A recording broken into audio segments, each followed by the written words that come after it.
acredito que, para você, gestor, um dos maiores desafios na gestão, na condução da equipe, seja a motivação das pessoas. E você deve se perguntar no seu dia a dia, mas eu já promovi essa pessoa, eu já dei dinheiro para ele, eu já coloquei ele num cargo a mais, eu já dei mais função para ele. E você deve se perguntar, não sei mais o que fazer para essa pessoa e ela ainda continua no mesmo modelo de comportamento dentro da sua academia. Ela não se desenvolve, ela não se interessa, ela não se compromete, ela não reage à sua intenção de motivá-la. Eu vou te dizer que você está fazendo uma coisa que não está fazendo sentido para este colaborador. Você está tentando motivá-lo sob a sua ótica e não a ótica dele, não nas coisas que para ele fazem sentido. O que está acontecendo é que esse seu canal de interpretação do que motiva efetivamente as pessoas não está acontecendo porque você não conhece a motivação do outro. Motivação é aquilo que a pessoa, é o porquê que as pessoas fazem as coisas. Quando a gente fala de gente, a gente está falando de comportamento e a gente está falando de motivação. No que diz respeito ao comportamento, o comportamento é o nosso como. É como eu faço, como eu ando, como eu reajo, como eu ajo, como eu me visto, o tom da minha voz, é a maneira como eu imprimo um determinado tipo de atitude em relação a algo que foi percebido por mim, é como eu vejo as coisas, mas a motivação é o nosso porquê. Então, se como, de acordo com o meu comportamento, eu faria de uma determinada maneira, a motivação muda completamente a minha forma de agir porque as coisas deixam ou não de fazer sentido em determinado assunto. Um exemplo que eu vou te dar é, você pode, por exemplo, ter uma pessoa que é proativa, né? Que ela tem uma proatividade, que ela é mais acelerada, que ela está sempre na frente e ela parece ser motivada, mas em um determinado momento ela para de agir ou ela para de executar as tarefas até sem você pedir. E você não sabe por que aconteceu isso. Pode ser, por exemplo, que esta pessoa, por ser proativa, não porque ela é proativa, mas sendo proativa, ela tenha como motivação um motivador que é voltado só para resultado, só para dinheiro. E se ela não estiver tendo este resultado de dinheiro, efetivamente, ela se desmotiva, então ela para de produzir. Ou então essa mesma pessoa proativa, ela pode ter uma motivação que é mais voltada para olhar para o outro, com a preocupação com o ambiente, preocupação com as pessoas. Então ela fica na proatividade para querer fazer as coisas para os outros e não necessariamente no ambiente de trabalho. Então, o que você, gestor, precisa efetivamente fazer para descobrir qual que vai ser o melhor canal de comunicação com a tua equipe é entender de comportamento e de motivação. E esta motivação, a gente tem um estudo que fala sobre 6 modelos de motivação, 6 motivadores que seria interessante que você entendesse para poder, inclusive, fazer essa combinação entre o que e como as pessoas fazem e por que elas fazem. A motivação teórica, normalmente as pessoas que têm motivação teórica são pessoas que se preocupam muito com verdades traduzidas em conhecimento.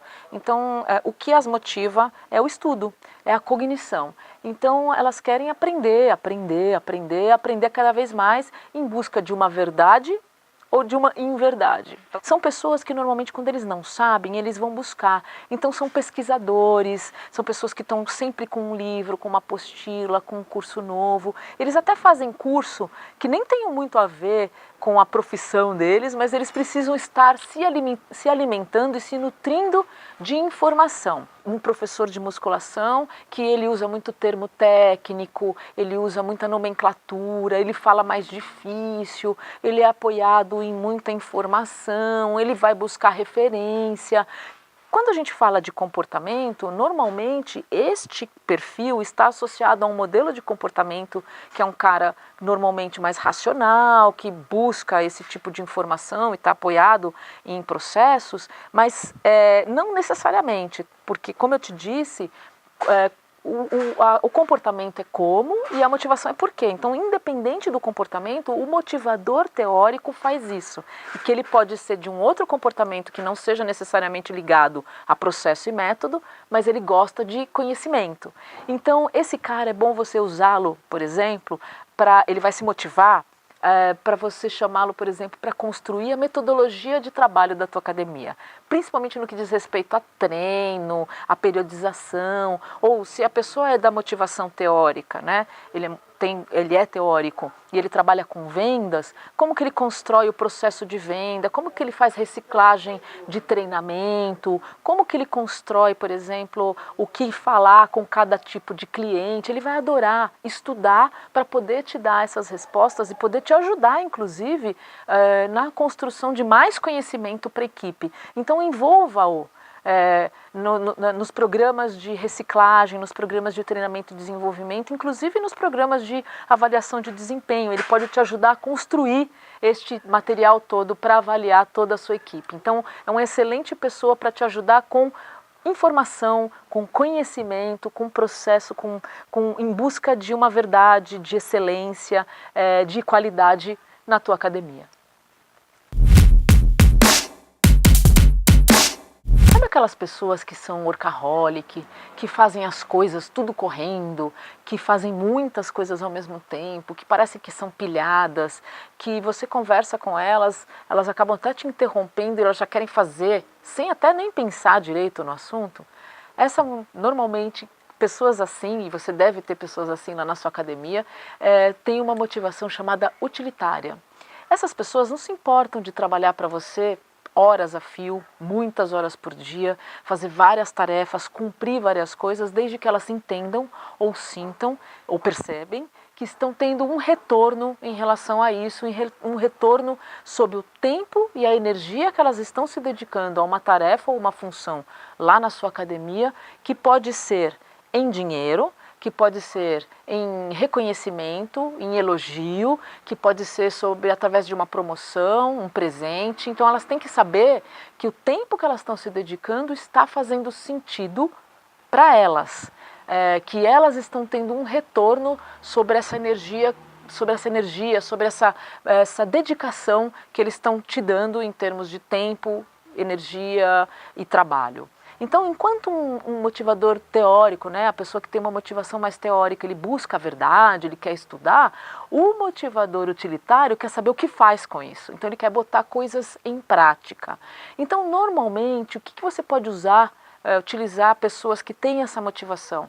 Você pode colocá-los para praticar uma determinada metodologia, uma aula nova. Você pode montar a metodologia, estabelecer o processo e colocá-lo para aplicar isso e ver que resultado isso vai ter. O utilitário tem foco em resultado, ele quer efetivamente saber o quanto que isso devolve para ele. Então você pode dizer para ele, inclusive, olha, eu vou te apresentar uma metodologia, um processo, uma nova ferramenta que você vai colher este resultado e com isso você vai ganhar alguma coisa, que pode ser um benefício, que pode ser mais credibilidade, que pode ser dinheiro, que pode ser algo que dê retorno para ele. Então, para motivar pessoas que tenham este tipo de perfil, eles têm que saber que tudo que eles estão fazendo vai retornar para eles. Eles detestam perder tempo com aquilo que eles não estão sentindo que tem um porquê de estar ali, senão eles se desmotivam.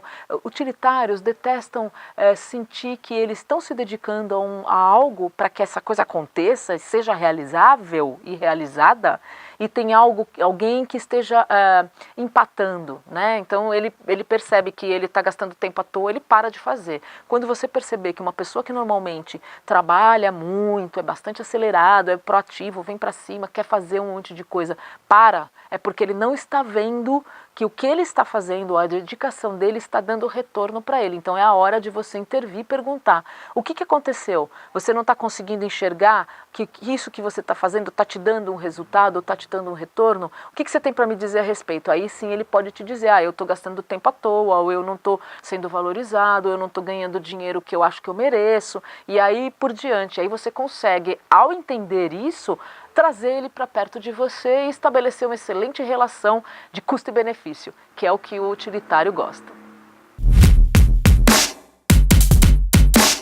A busca da autorrealização, de contemplar coisas, essa é uma motivação estética.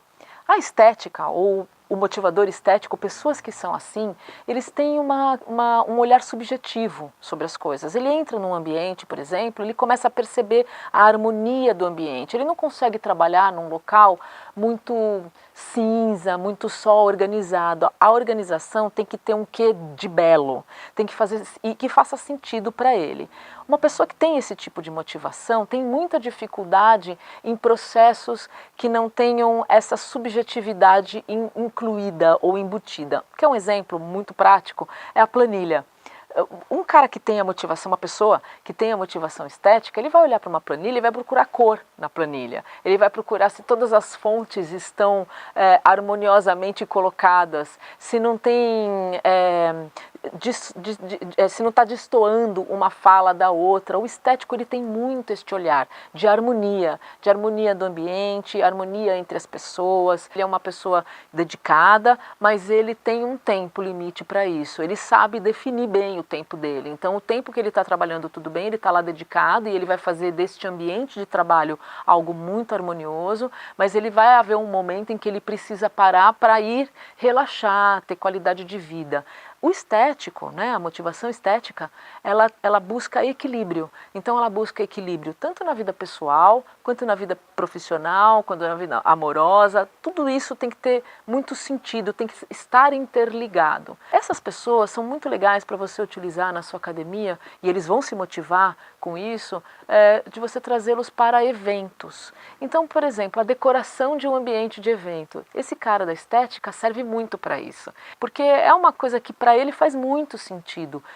Decoração, harmonia de ambiente é desta motivação. Então, quando você consegue descobrir isso e você solicita dessa pessoa que ela efetivamente te entregue aquilo que para ela faz muito sentido, automaticamente ela executa uma tarefa sem nem que você peça.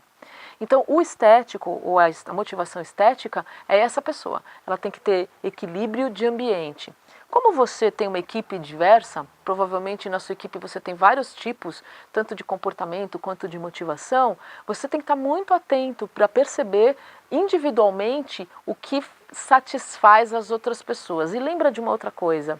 Esse cara estético, ele tem muito como ele tem esse equilíbrio da harmonia, ele vai tentar fazer isso com o ambiente como um todo. E tem outros motivadores ou outras motivações que não gostam e que podem se incomodar. Aí o seu papel é de tentar você harmonizar o ambiente, dizendo que se para um é importante que tudo esteja no lugar, bonitinho, organizado e bonito, para outro não. E que isso faz parte do bom ambiente de trabalho. E com isso você vai contribuir efetivamente para melhorar o clima e fazer com que as pessoas se respeitem, que esse é o grande segredo de saber lidar com gente. Se a gente tem uma motivação que se preocupa com a harmonia do ambiente, tem uma outra motivação que se preocupa com a harmonia entre as pessoas, que se preocupa em ter boas relações, é não conflito, é o relacionamento humano. Essa é uma motivação social. Muito provavelmente não, com certeza você tem na sua academia aquelas pessoas que olham para a harmonia entre as pessoas. Então sabe aquela situação de estresse? Essas pessoas não suportam. Uma situação de feedback, elas ficam tensas, porque elas não querem causar conflito. É o não conflito, elas são resistentes até essas pessoas por uma questão de não desequilibrar o ambiente, na verdade, o status quo. Então essas pessoas fazem as coisas muito olhando para o todo, são pessoas que elas querem ajudar o tempo inteiro, são aquelas pessoas que estabelecem parcerias com muita naturalidade, são pessoas que gostam de conviver com outras pessoas, de saber que estão ajudando ao próximo. Existe um problema nessas pessoas com motivação social, que as pessoas pedem muitas coisas para elas. Até você, gestor, se já identificou alguém dentro da sua equipe que tem esse perfil, por instinto, você já pede várias coisas para ela fazer, porque como ela não diz não, ela está sempre muito voltada a satisfazer e a ajudar, então normalmente é aquela pessoa que tem aquele ombro amigo, que tem um bom ouvido, que quer fazer as coisas pelas pessoas, e normalmente ele se sente usado pelos outros, e a gente faz isso, né? É natural que uma pessoa que tem essa motivação e que se mostre muito disponível a ajudar as outras pessoas, a gente peça a ajuda dela o tempo inteiro, porque ela não fala não, então para ela tudo bem também. O que tem que ter de limite aí, você gestor? Porque você tem que saber organizar isso muito bem e não deixar passar do limite da outra pessoa, que essa é a sua habilidade em lidar com elas, né? É você saber até onde você vai pedir coisa para ela e que para essa pessoa que tem a motivação social é consciente sua, e você vai dizer a ela, vou te pedir isso porque eu sei que você é uma pessoa que não diz não, mas eu não quero abusar de você, não quero abusar da sua amizade. Isso para ela já vai ser uma maneira de você reconhecer nela esta motivação, e ela vai querer cada vez mais ajudar o ambiente. Essas pessoas, normalmente elas servem muito para equipe. São pessoas que trabalham muito em harmonia com outras pessoas, e o trabalho em equipe fica muito bom com pessoas que têm esta motivação.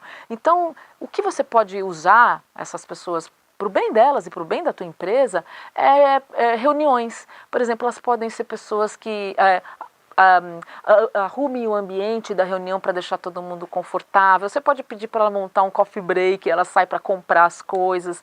Você pode pedir, por exemplo, para ela arrumar a sala para deixar o ambiente para que as pessoas tenham conforto. É diferente da motivação estética, que é o belo, né? No caso da social, não, ela quer o conforto das pessoas, ela quer o bem-estar. Então são pessoas que, por exemplo, elas servem muito para recepcionar as outras pessoas na academia, elas servem muito para olhar o problema do outro.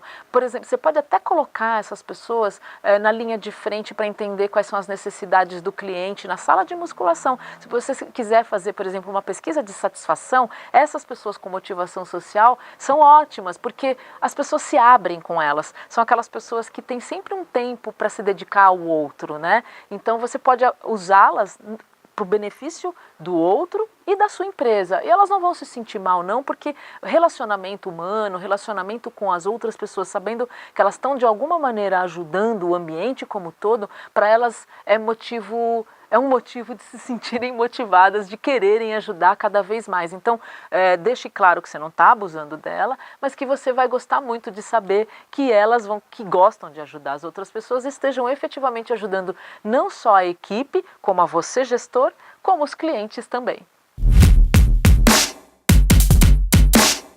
Pódio, medalha, primeiro lugar. Essa é uma motivação do individualista. O que é uma pessoa com esta motivação individualista? A primeira coisa que você precisa pensar é que não confunda o cara ter essa motivação individualista com ser egoísta. Ele não é necessariamente egoísta, ele só quer vencer, ele quer o primeiro lugar, ele quer ser reconhecido, ele quer saber que ele é o melhor, ele luta para ser o melhor, e ser o melhor naquilo que ele faz, ser o melhor na equipe, ser o melhor sobre a sua ótica, ser o melhor para ele mesmo. Ele não quer derrubar ninguém, não significa que porque ele quer ser o primeiro, ele colocou alguém em segundo, ele não se preocupa se ele colocou quantas pessoas para trás, a preocupação dele é ser o primeiro. Então, esse tipo de motivação é mal vista, inclusive por ele mesmo, porque uma pessoa que tem essa motivação individualista, que quer ganhar a todo custo, ele se preocupa muito em não infringir valor, e a gente não está falando de valor, nós estamos falando de motivação. A motivação, o porquê que ele faz as coisas, a individualista, ele faz as coisas para ganhar prestígio. Ele quer ser o melhor professor. Um exemplo, sabe aquelas campanhas de endomarketing que acontecem em outras empresas, que você muito provavelmente já deve ter visto, ou se você não tiver aí na sua academia, que é o melhor colaborador do mês? Sabe aquela história? Esse cara que tem a motivação individualista, se ele não tiver todos os meses como sendo o melhor colaborador do mês, ele vai se rasgar de raiva. Ele vai se desmotivar ou vai lutar com unhas e dentes até ele perceber que ou ele não está sabendo, quer dizer, se ele não tiver conhecimento, ele não vai saber por que ele não está sendo reconhecido como sendo o melhor, porque sob a ótica dele, ele é o melhor.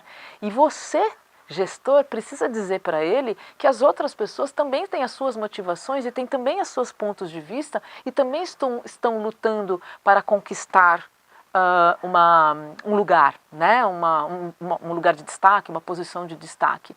Então, uma coisa importante de você, gestor, que você, gestor, tem de inclusive amenizar esse tipo de motivação, porque esse cara com motivação individualista, ele automaticamente, em detrimento de querer sobressair-se, ele acaba diminuindo as outras pessoas, mas é naturalmente, ele não faz intencionalmente, é da motivação dele. Então cabe a você, gestor, tentar equilibrar este ambiente, porque um cara como esse pode desequilibrar o clima da organização. As pessoas podem perceber nisso e tratar isso como sendo uma parte muito egocêntrica dele, que não tem necessariamente a ver com egocentrismo, porque aí são outras análises que a gente tem que fazer. Tem que analisar valor, histórico, cultura, comportamento, tem uma série de outros indicadores de comportamento que vão dizer sobre como essa pessoa se comporta ou não, né? Então não é bem essa questão. O individualista tem que tomar um pouco de cuidado, porque como ele vai querer pegar o microfone e sair falando,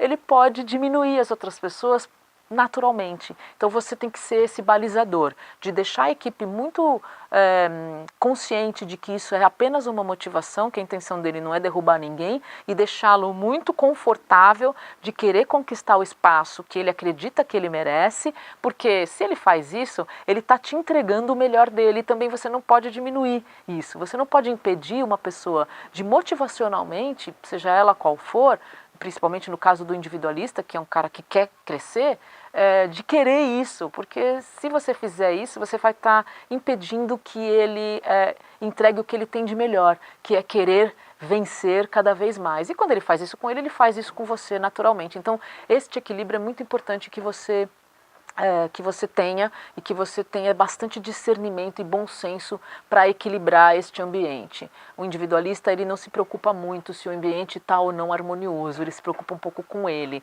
Ele tem mesmo essa conotação individual, mas é por ele e não é pela equipe. Então use esse profissional da melhor maneira que você conseguir para obter excelentes resultados e ainda mantê-lo na sua equipe, porque ele pode ser um excelente talento para você.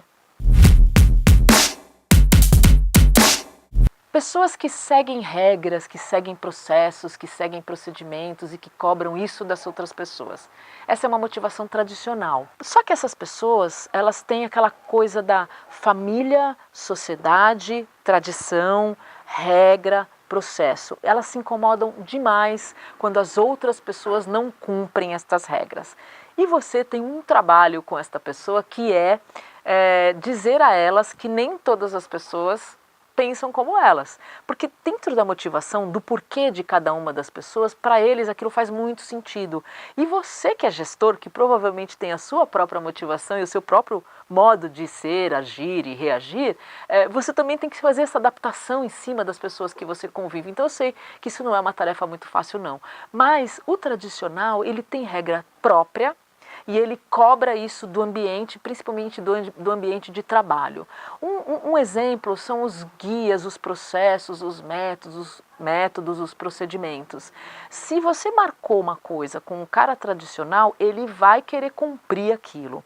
E tudo no tradicional, ele leva para um lado mais, não é nem religioso, mas de ritualístico. Inclusive. Então, se você combinou com ele uma coisa, durante um ano ele monta aquilo na cabeça dele de uma maneira que, se fugir um pouco a rotina ou a regra que foi pré-estabelecida, para ele incomoda demais. E ele cobra isso, e ele cobra isso de todo mundo. Então, ele na equipe, ele pode ser visto como aquela pessoa muito meticulosa, muito cheia de processo, muito em cima das cobranças. Só que ele necessariamente, ele faz tudo isso, só que se em algum momento acontecer dele ter que fugir à regra ou a regra escapar, ou do olhar dele, ou de uma situação que ele esteja envolvido, ele dá um jeito de criar uma nova regra para que esta outra regra prevaleça. Então, o cara tradicional, você tem que tomar bastante cuidado com ele, e ele também, né, precisa conhecer os seus limites,